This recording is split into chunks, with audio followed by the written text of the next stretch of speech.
Hey guys, this is OddOneGaming. This is going to be another Raid Shadow Legends video. So today what I'm going to present to you is possibly, for what I've seen so far, the world's first one-key full auto Nightmare Hydra without using the top tier legendaries. As I've shown in my thumbnail, this is the team that doesn't use Kresk, doesn't use a Duchess, doesn't use two Hanorak, Seifi, Nekmothar, who else they have in there, Akrisia, you know, all the other crazy legendaries that we usually use for the sake of Hydra.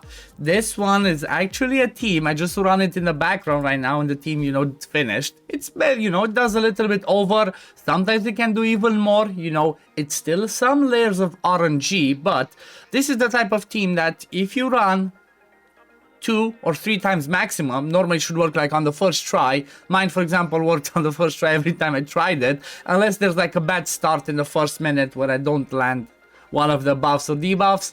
It's just insane. Like, this team is amazing, especially because it has 4 free-to-play champions in a way, because AUTO was a recent fusion.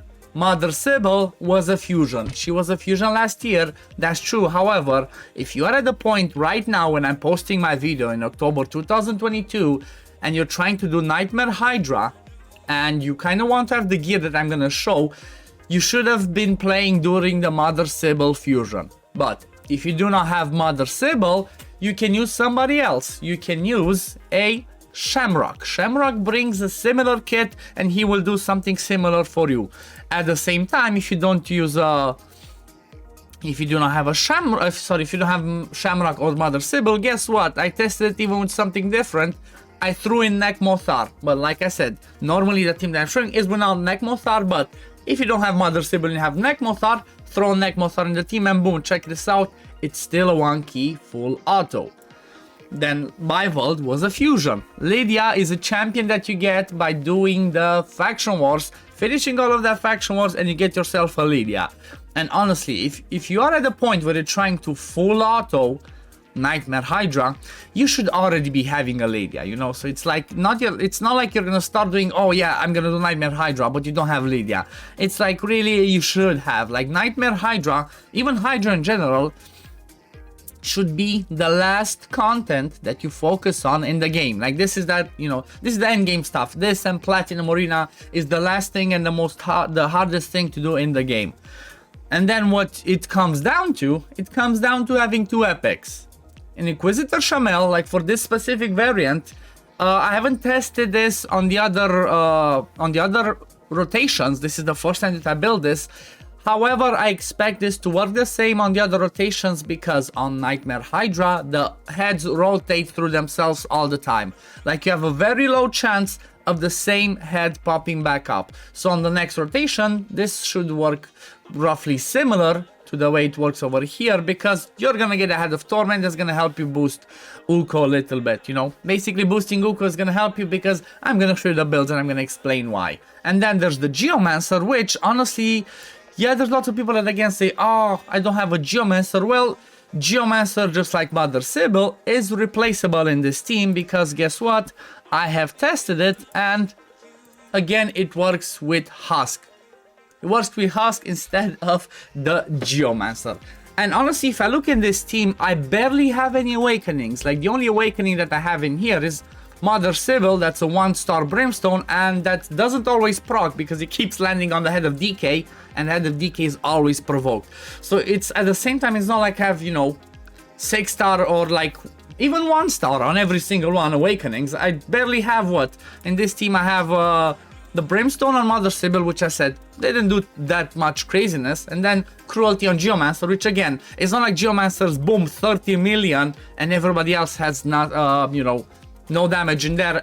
And because then the question would be like, okay, what if Geomancer gets eaten, what do you do? Well, that's the beauty of this team and the way that it works, and it works for me, is like, if you look at everybody else's damage, AUTO 3.9 million, Mother Sybil 5.9 million, Geomancer, what I already showed, Lydia 3.8 million, Bivold 3.6 million, and Inquisitor Shamel 9.2 million. So basically this is the type of team that's well balanced all around, where everybody does a decent amount of damage.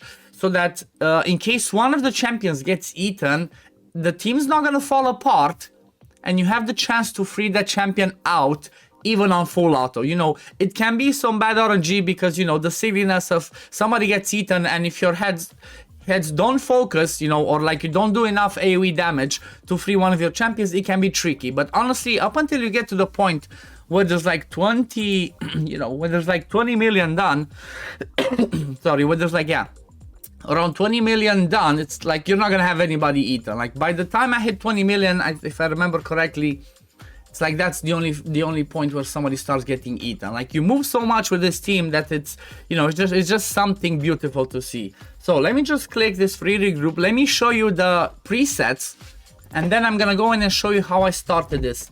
So for the sake of Mighty Uko, actually I should have this as priority. I think that's something that why it made worse.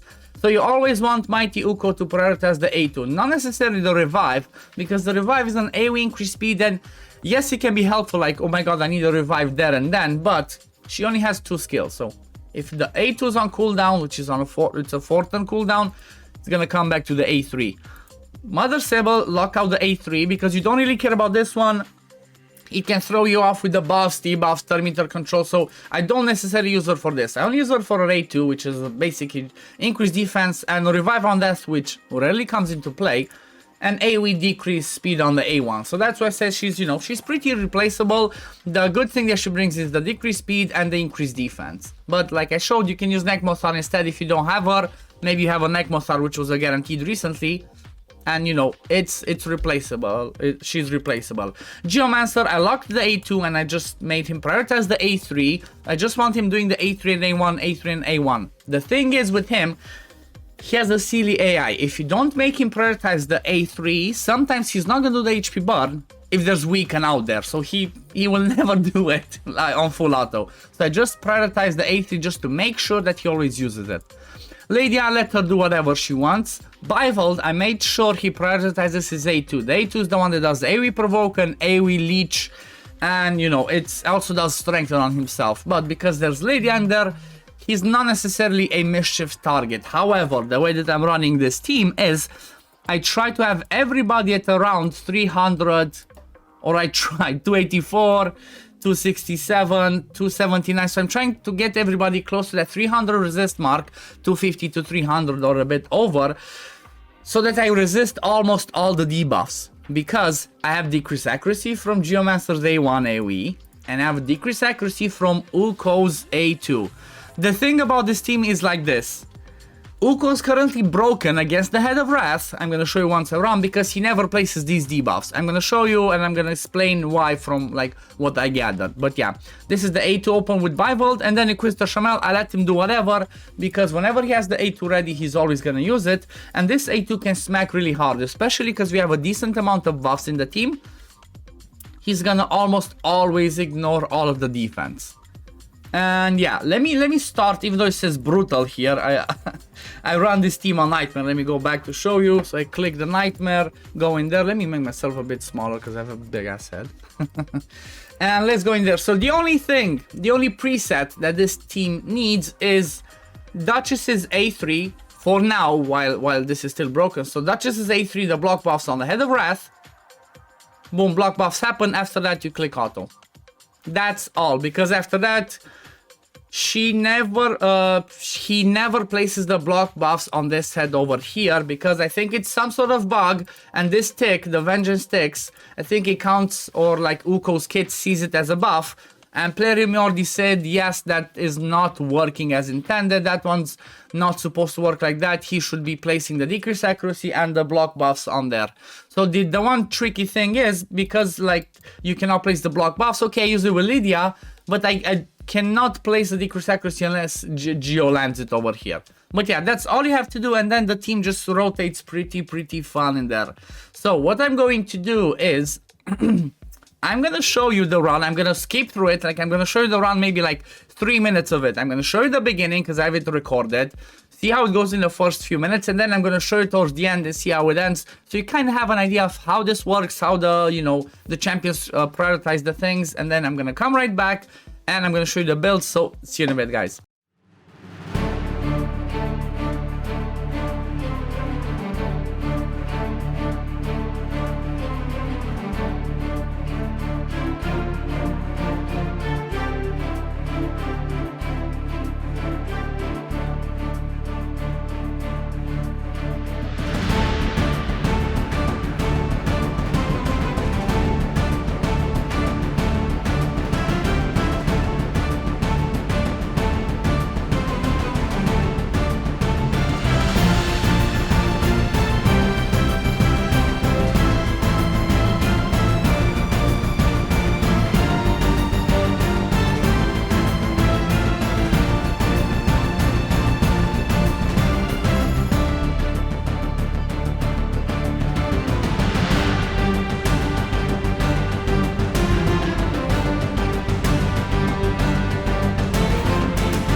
So yeah, as we can see, these were the damage that we did on the recording that I just showed you. Again, pretty similar, you know, everybody, there's a pretty decent balance of damage for everybody overall. And at the same time, one thing that I really like, it's like, you know, it's a 20-minute team. That's about it. 20 minutes, you're done, you move along with your day and you work on your stuff. One thing that I wanted to also show you is if you need to do more damage, check this out. This is the damage that the team did on manual. It's not 13 minutes. This one never shows you over 60. This was a 73-minute run that I have done on my stream yesterday. So on the 20th of October. The VOD is still gonna be there on my Twitch stream. If you want to like jump in there and watch to see how this one went, you can just jump to my Twitch. The link is in the description or in the pinned comment. You can jump there, you can have a look at the team. And you know, you can see how I did it, how I focused it if you want to watch the whole run. Because you know, I made it a little bit shorter this time around because otherwise it's gonna be a long one. But look at this, 98 million, almost 100 million, first try on full manual. So the potential for this team is just insane. Okay, let's have a look at the builds right now. So basically the builds are as follows. Mother Sybil, she's in a Guardian set. Basically, this brings a little bit of a level of damage mitigation. These are her stats. I basically build her to do damage. I give her the close to 400 accuracy to land the decreased speed. The 267 resist, you know, could have tried to get to like 300, that would be the soft spot. Trying to get over 220 speed, if not like 240, 250. But we have a speed lead, so maybe that's fine. Then 100% crit rate and some damage. Then these are the masteries that I have on her. It's all for the sake of our buffs and debuffs. And then the War Master, because AoE 1, that's extra damage. Then we go down to Lydia. Lydia, let's start with the masteries. These are the masteries that I usually like to take on people. I mentioned this in every YouTube video almost. Champions that bring lots of buffs and debuffs. I always try to get rapid response, arcane celerity, lasting gifts, and Master Hexer. You know, because it's lots of turn meter and lots of extension of buffs and debuffs. And then War Master again because A2 on her is an AoE. Then I have her in the Reflex set actually. I built her in a Reflex set because, you know, her kit is pretty good. So I wanted to come back to that A2 and to that A3 as often as possible. She's over 250 speed, 348 resist, almost 400 accuracy. I love the 397. It looks like everybody has 397 accuracy. And then survivability stats on her. The beauty of this one is I use Lydia in the same build on my Doom Tower Hard team. So I have my Doom Tower Hard team with Seer as a, you know, an explosion team, a carbon burn team, and with the same build she still works for me for the sake of Doom Tower Hard waves. Then the next one is Mighty Uko, the man of the hour, the one that's been a recent fusion. Didn't even max this weapon because I forgot this one could give me, I don't know, it could give me more crit rate, more HP percent, whatever. But yeah, I have him in a taunting set because he's kind of like my backup provoker for Bival, because he has AoE hits on AoE hits on A1 and A2, and A3 obviously is just buffing, but that's the reason why I put him in the lead, is to make sure, like, you know, while Torment is up there, Mighty Uko has chances of going more and more often to place the decreased attack on the A1, to you know, remove the buffs if there's any buffs in there, and place the block buffs in the decreased accuracy, and to have a chance to place that, what's it called? Have a chance to place that, place the taunting, sorry, it's like losing my mind. So a chance to placing that taunting, you know, that provoke, which is a 30% chance, that's pretty clutch, you know, if you go like 2-3 times, you're gonna land it eventually. Then again, these are the masteries that I use for Uko. I didn't go down the lasting guess for him because he's not 100% on decreased attack on the A1, so I prefer to take Sniper. Because I already have Lydia that brings the increased speed, I didn't really care about the lasting gifts over here. But yeah, again, same principle, War Master, AoE 1, that's gonna help. Then the next one that we have in here is Inquisitor Shamel. I have two, it's this one. Basically the principle that I use for Inquisitor Shamel is, okay, he's my Torment counter, but at the same time, he's one of my DPS champions. Like, if I need a big smack in there, what am I gonna use? I'm gonna use Inquisitor Shamel that's built the same that I would build a Geo, a Husk, or a Royal Guard, or even an Acrisia maybe. And that is in a Relentless. I didn't have a good enough Reflex, and Reflex is not as useful for him, because like, yeah, he comes back to this one, but I'm not sure if this one's better. Maybe Reflex would have been better, but I didn't have good enough Reflex, so I built him in a Relentless. Again, same principle, decently fast, 100% crit rate, decent damage, a little bit of survivability, and I don't care about accuracy, he doesn't really need accuracy. Even though if you give him accuracy, he removes, you know, he has a chance of decreasing the cooldown of random buff every chance he counterattacks. I don't really care about that because I'm kind of relying on the block buffs from Uko, and then again I'm trying to give him close to that 300 resist. Then the masteries that I run on him is like, this is always a debate of like, do I want Giant Slayer or War Master? Well, basically I'm running Giant Slayer because there's gonna be chances that debuffs land, and every time he counterattacks he can keep proccing the Giant Slayer. If you have War Master, this one only procs once and that's it. So because you might have Blight, you might have Suffering, you might get a Provokes from Wrath, Shammy is gonna keep counterattacking and he can keep doing a lot of damage in there. That's why I chose this one. Then on the defense tree, honestly I should have gone to Deterrence. I didn't reset it now, but Deterrence might have been better, you know, an extra chance to counterattack, because why not, especially when Torment is out. Then I have my Geomancer that's kind of built for the sake of, you know, a little bit overkill accuracy. This Geomancer is built for the sake of my Iron Twins as well. So the principle here is, you know, for Iron Twins you want around 550, 580 accuracy with, in total, I'm running Mithral as a lead. So he's like almost 500 accuracy, 223 resist. So because I have that high accuracy, I cannot get him the 300 resist. If you don't use the Geomancer for the sake of the Iron Twins, or you use something different, or you have another one that give Geomancer 300 resist as well, around 400 accuracy, good speed like 220, 230, 250 speed, and again survivability stats. You don't care about crit rate or crit damage for him. Most of his damage comes from his passive. Again, he's in a reflex set because I only use his A3 and his A1. So basically, because this one's on a 3-turn cooldown, you have a chance to come back to it like every other turn. You have a chance to having the A3 ready. These are the masteries for Geomancer. Again, A1, therefore War Master. I took Master Hexer and Sniper. Snipers for the A1 for a chance to land the decreased accuracy. And Master Hexer obviously for a chance to extend the decreased accuracy, the weaken that he places, and the HP burn. Then who else did I have in here? Who did I miss? Who did I miss? Let me have a look at the team. Boom, boom. So I showed Lady. Oh yeah, Bible. I need to show Bible. I forgot my Provoker. Like, honestly, this could have been like a video of showcase of Bible as well, because he brings so much for the sake of Hydra that it is insane. Like, I'm surprised I didn't build this guy faster because he's extremely good. Basically, like I said, he brings a Provoke and Heal on the A1, Provoke and Leech on the A2 plus Strengthen on himself that can make a Mischief target if you don't have an AoE Strengthen. So if you think about it, this guy with the Leech brings extra heal. And then on the A3, heal, damage, and shields. And also you can bring an aura if you want to use it. Plus, the Head of DK is going to do less damage when he's under Provoke. So it doesn't matter if it's placed by him or somebody else. So if you think about it, Bivold can bring like this. He can bring you Provoke. He can bring you healing. He can bring you shields. He can bring you mischief targeting, and he can bring you damage. So he's just a unit on his own. And he was a previous fusion, like in the last 6 months, I think, which is pretty insane.